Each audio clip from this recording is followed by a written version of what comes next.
தமிழகத்தினுடைய முதலமைச்சர் அவருடைய ஆட்சியோடும் இன்றைக்கு அனைத்து இந்திய அண்ணா திராவிட முன்னேற்ற கழகத்தில்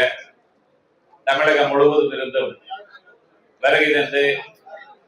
இன்றைக்கு இணைந்திருக்கின்ற முன்னாள் அமைச்சர்கள், சட்டமன்ற நாடாளுமன்ற உறுப்பினர்கள், ஒன்றிய கழக செயலாளர்கள், பேரூர் கழக செயலாளர்கள் அனைவருக்கும் என்னுடைய மதிய வணக்கத்தை தெரிவித்து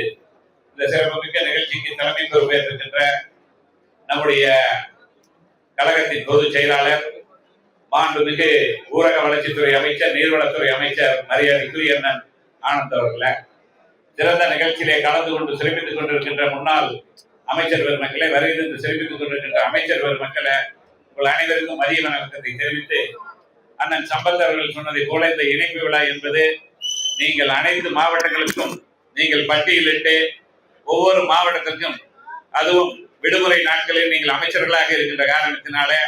உங்களுக்கு பல்வேறு பணிகள் இருக்கும். அந்த பணிகளுக்கு இடையிலே விடுமுறை வருகின்ற காலகட்டங்களில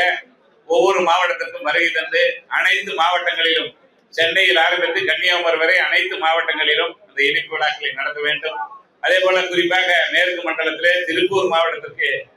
அந்த மாவட்டத்திலே கொங்கு மண்டலத்தில் எங்களுக்கு முதல் மாவட்டமாக அந்த நிகழ்ச்சியை நடத்துவதற்கு அனுமதி தர வேண்டும் என்று நம்முடைய பொதுச் செயலாளர் அவர்களையும் நம்முடைய கழகத்தின் தலைவர் அவர்களையும் வேண்டுகோளாக வைக்க கடமைப்பட்டிருக்கின்றேன். ஆகவே சிறப்புமிக்க நிகழ்ச்சியிலே நாங்கள் எல்லாம் கலந்து கொண்டு எங்களை எல்லாம் நம்முடைய குடும்பத்திலே இணைத்ததற்காக மீண்டும் ஒரு முறை தமிழகத்தினுடைய முதலமைச்சர் அவர்களுக்கும் கழகத்தின் பொதுச் செயலாளர் ஆனந்த் அவர்களுக்கும் நெஞ்சார்ந்த நன்றிகளை உறுத்தாக்கி வாய்ப்புக்கு நன்றி கூறி விடைபெறுகிறேன். நன்றி.